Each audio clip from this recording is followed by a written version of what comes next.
Have you ever just felt like you're living in a world that was designed by someone else? That the rules, the tools, even the way you think, it all seems to follow a script you've never actually read? Well, that's what we're going to do right now. We are pulling back the curtain on the invisible threads of history that quietly shape almost everything you do. So let's just dive right in with a question. What on earth could your own hands, the alarm clock you probably hate every morning, and some heated argument on the floor of the US Congress possibly have in common? Well, the answer, it's a hidden layer of history. It's kind of like a ghost in the machine of our modern lives. You see, the past isn't just some dusty collection of stories. No, it's an active force. It's like an invisible code that's running in the background of our world, right now. It's in our bodies, it's in our homes, it's in our governments. And once you learn to see it, trust me, you'll start seeing it everywhere. So, where do we even begin? Well, we're going to start with something super personal, your own body. Yeah, we're going all the way back to prehistory to figure out why a simple choice made by our earliest ancestors still dictates one of your most basic unconscious habits today. So think about it. Are you right-handed or left-handed? Seems like a simple biological fact, doesn't it? But it's not random at all.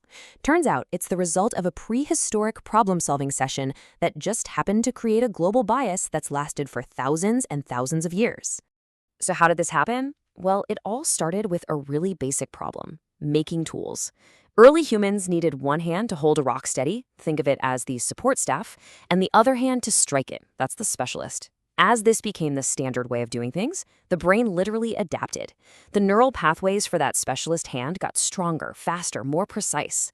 And here's the kicker. Kids just copied what they saw.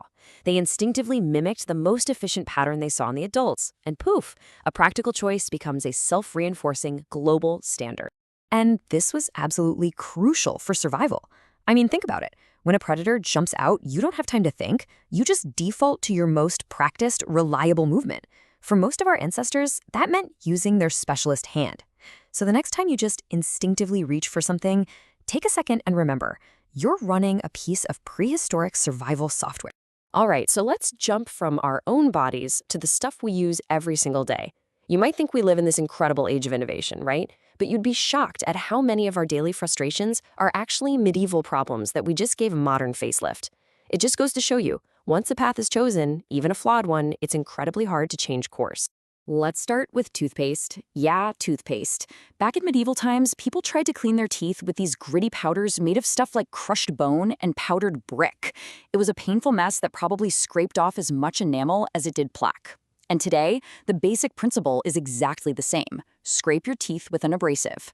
We just made it a little less aggressive and added a blast of mint to distract ourselves from what we're actually doing.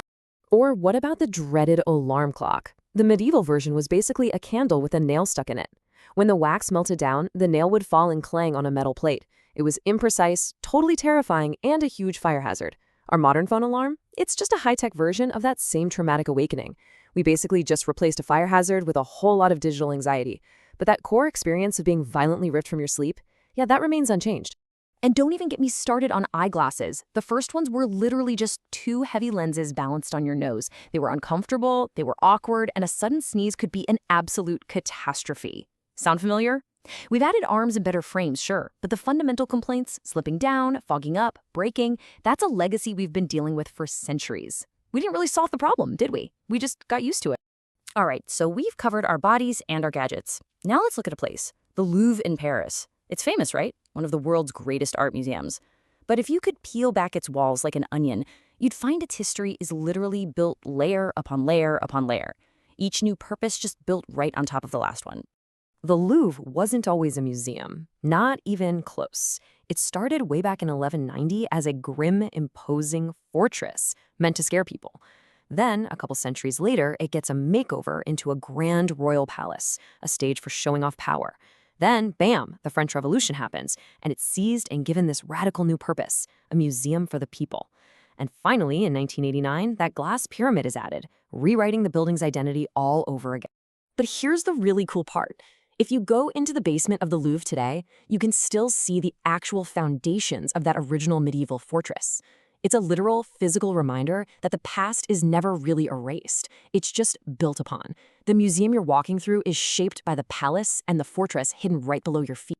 So we've seen how the past shapes our bodies, our tools, and our buildings. But what about our ideas? Well, it turns out that some of our most modern, most heated political debates are really just echoes of arguments we've been having for thousands of years. Let's go back to ancient Rome. There was a Vestal virgin named Cornelia who was accused of breaking her vows. But her trial wasn't really about evidence or finding out the truth. No, it was a test of a much deeper, more troubling question. When the state feels threatened, can it sacrifice an individual's rights just to calm public anxiety? And that brings up this timeless question, right? How do you actually limit power? Is it something that's limited by laws and rules and processes? Or is it something else? This question didn't die with Rome, not by a long shot. In fact, it is a debate that is very much alive right now. For example, when asked about the limits on his power, former U.S. President Donald Trump, in a quote later cited by a political opponent in Congress, stated, "My own morality, my own mind is the only thing that can stop me." Now, that's a vision of power that is ultimately self-regulated, right? Checked only by a leader's own conscience. And on the flip side of that very old argument, you have a view like this one from Representative Al Green. When he was arguing for impeachment, he said, "The question is whether we can find the will." This view frames power as something that has to be checked externally, by institutions, by the Constitution. It's the same fundamental conflict Rome faced. Is power personal, or is it institutional? So, you see, from the way you use your hands to the debates that define our era, we are all surrounded by this invisible inheritance. The really important thing here is that this history isn't just something to study in a book, it's something to recognize in our own lives today.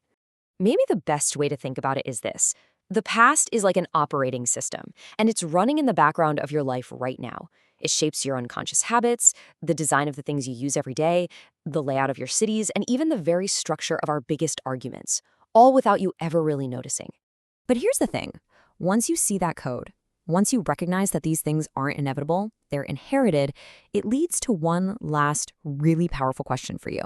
Now that you can see the systems that shape your world, which parts will you accept, which will you challenge, and what will you choose to rewrite?